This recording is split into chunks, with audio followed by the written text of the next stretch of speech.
Natagpuan ng milyonaryo ang kanyang kasambahay na natutulog sa kanyang kama at ginawa ang hindi inaasahan. Isang babaeng naglilinis na napagod matapos ang ilang oras ng pagsusumikap at nagpa siyang magpahinga. Ngunit pinili niya ang pinakamasamang posibleng lugar, ang higaan ng kanyang amo.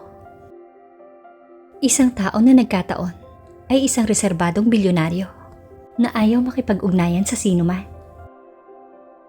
Ngunit ng gabing iyon ay mas maaga siyang umuwi kaysa karaniwan. At ang sumunod na nangyari ay hindi mahuhulaan ng sinuman. Sa tuktok ng glass skyscraper, kung saan ang mga ilaw ng lungsod ay tila mga bituin na nahulog sa lupa, nakatira si Lucas Walton na isang tech genius at founder ng isa sa pinakamahalagang kumpanya sa mundo.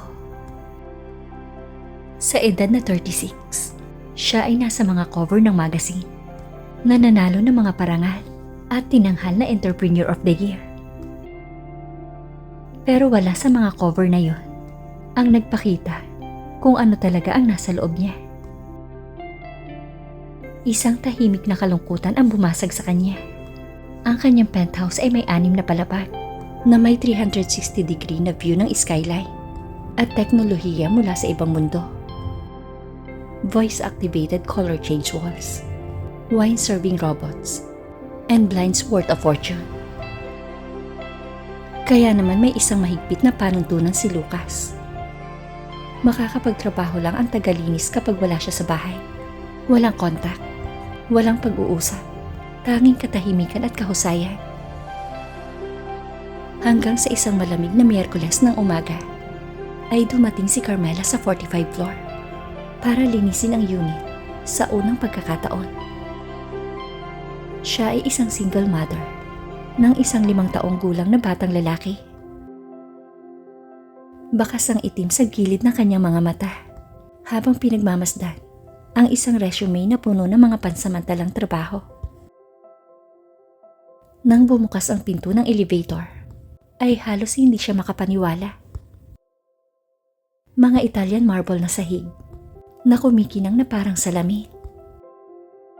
Mga lumulutang na bubog na hagdan na may patayong hardin na may mga pambihirang orchids. Ito ay tila isang lugar mula sa ibang mundo na hinding-hindi siya mapapabilang. Walang sawang nilinis ni Carmela ang bawat sulok na para bang ito ay isang pagsusulit. Ngunit nang buksan niya ang isang kulay brown na pintong gawa sa kahoy, ay nakita niya ang pangunahing silid-tulugan. Ang malaking kama ay natatakpan ng cotton sheet at napapalibutan ng malalambot na unan. Isang minuto lang. Naisip niyang umupo sa gilid ng kama at nawala ng ulirat. Dahil sa bango at katahimikan nakatulog siya. Makalipas ang ilang oras, bumukas ang pinto. Pumasok si Lucas at natigilan. Sa kanyang kama ay nakahiga ang isang babae na hindi pa niya nakikita kailanman. Hindi ito bisita, hindi ito manlulusob, kundi tao lang. Pwede naman siyang sumigaw at tumawag ng security, pero hindi niya ginawa. Sa halip, umupo siya sa isang upuan at pinanood ang pagtulog nito. Ilang taon na ang nakalipas mula nang may sumakop sa puwang na yon nang may ganoong kapayapaan. Gulat na nagising si Carmela sa tunog ng isang tasa. Magandang umaga, mahinang sabi ni Lucas, sabay ngiti ng malapad. Nakatulog ka ba ng maayos? Natigilan si Carmela. Sir, magpapaliwanag ako. Sobra lang ako napagod. Parang awa mo na wag mo akong tanggalin sa trabaho. Relax. Putol ni Lucas. Umupo ka muna at uminom ng kape. Ako mismo ang gumawa nito. Mas masarap ito kaysa sa inihahanda ng aking mga coffee machine. Sa mga sumunod na araw ay hindi pinaalis si Carmela. Medyo kabaligtaran ang nangyari. Nagsimulang lumitaw ang maliliit na kilos sa pamamagitan ng letter at isang box ng tsokolate. Ang maikling pag-uusap ay naging mahaba tungkol sa mga libro, pelikula, at sa mga pagkaing niluluto ni Carmela sa kanyang anak. Ito ay isang maginoo at siya ay isang babae na nakalimutan kung ano ang pakiramdam ng kabaitan. Isang araw, nagkasakit ang kanyang anak. Kinailangan ni Carmela na umalis agad sa kanyang trabaho.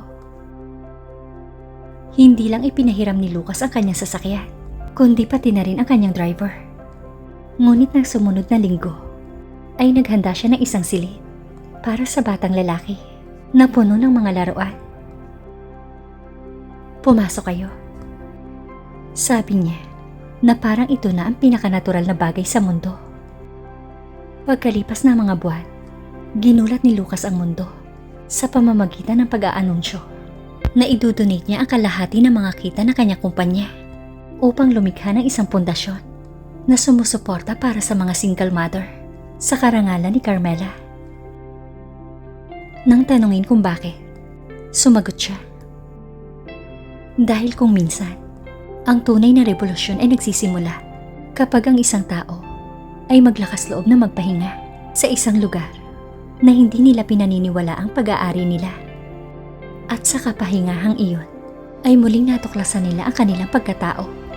At ganun din ang naging dahilan ng babaeng minsang nakatulog sa kama ng isang milyonaryo na nagpagising sa kanyang puso at nagpaibig sa kanya.